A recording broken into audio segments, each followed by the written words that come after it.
Hey everyone! Welcome to my vlog! Today, samahan niyo po sa isang exciting adventure as we explore the beautiful province of Sorsogon. From the stunning beaches that I experienced, ang pabilibot sa makasaysayang Kapitolyo ng Sorsogon, ang Sorsogon Sports Arena, ang malamig na lugar ng Bulusan Natural Park, ang St. Peter and Paul Cathedral, at ang masarap na giant crab. Yummy! Pero bago ang lahat, sa wakas, ang na-outlook na travel bucket na ito ay natanay na rin. Mula sa booking ng aking friend na si Len, nakuha ko ang ticket for about 5,336. Take note balikan na yun.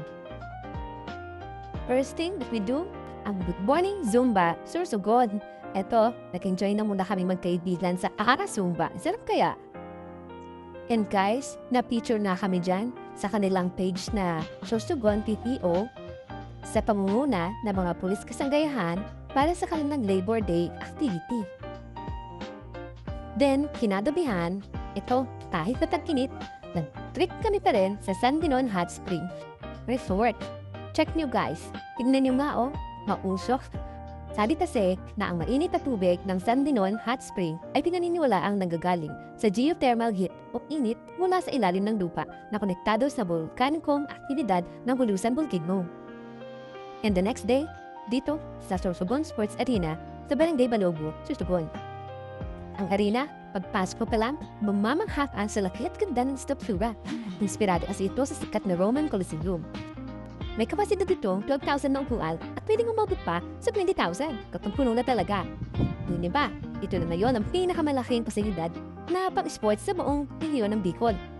Di lang ito basta maganda, kumpara na rin sa mga gamit. May Olympics grade, track and field, matitirahan ng mga atleta, medical center at malaking function hall. Alam niyo ba, dito gaganapin ang palarong pambansa next year sa 2027. Kaya sigurado, taragsa ang mga tao dito sa susunod na taon. Talagang pinakamalaki na ang Sorsogon sa lugar na ito. Tunay na patuloy na umunlad ang probinsyang ito.